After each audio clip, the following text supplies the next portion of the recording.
mayroong palatuntunan ng Biblia sa pag-aasawa. Bago ka mag-asawa, dapat mayroong kang guidance ng Diyos ng kanyang aral.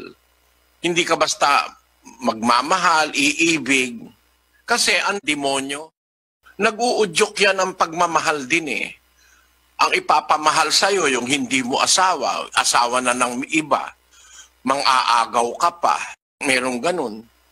Meron yung lahat ng masasama galing kay Satanas yan eh. Yung sinasabi nila, tatamaan ka ika ni Cupido. Tinawani ka ni Cupido ng hindi totoong may Cupido. May Satanas na nag-uudyok sa tao na kahit na may asawa na, yun pa ang gustuhin mo. Alam mo naman makakasira ka ng pamilya. Kaya ang proseso ng pag-aasawa sa Biblia, kapatid, kaya bawal maghiwalay sa talagang tunay na katotohanan, bawal maghiwalay. Kung alam mo na yon, bawal maghiwalay, magiging maingat ka sa pagpili. Kasi pipili ka ng mapapangasawa mo At ang pagpili mo must be guided by the Word of God. Halimbawa, may nakita kang lalaki, pogi nga, mayaman nga, mainit ang ulo, laging galit. Agad nang sinasabi ng Diyos sa 22:24 ng Kawikaan, ganito, pakinggan mo kapatid.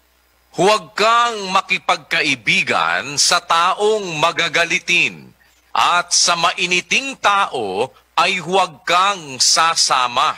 Baka ka matuto ng kanyang mga lakad at magtamo ng silo sa iyong kaluluwa. Ayon, maliwanag ang salita. Pagka halimbawa, hahanap ka na makasama sa buhay, may warning ang Diyos Sabi sa Biblia, huwag kang makisama sa taong magagalitin. Kaya nag-o-observe ka bago mo ibigay ang sarili mo sa isang tao, babae man o lalaki. Iiwas ka dun sa magagalitin, sa mainiting tao, huwag kang sasama, sabi ng Diyos. Bakit? Meron lalaki magagalitin, meron din babae magagalitin. Nakakainis. Basahin natin ang Kawikaan. Ang sabi ng Diyos sa pagkaganyan ng asawa mo, mas mabuti pang tumahang ka sa disyerto. Basahin natin to. 21:19. Lalong maigi ang tumahan sa ilang na lupain kaysa makisama sa palatalo at magagaliting babae.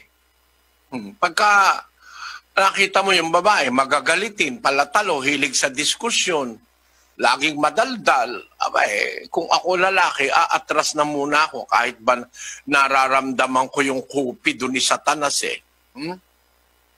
Kung halimbawa ang lalaki may asawa na, ba't ka naman magpapaligaw pa, kapatid?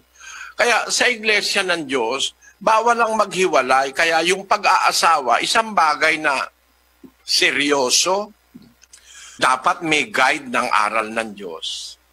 Kaya bawal maghiwalay kasi meron kang aral. Pero kung nangyari yan sa labas ng iglesia, nasa iglesia kang pwedeng maghiwalay, pwedeng magdiborsyo.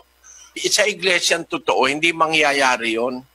Kasi bago kayo ikasal, ay titignan muna kung talaga ba kayo nagmamahalan, talaga bang you are ready to face the consequence of being or living with someone who is not of your same family background.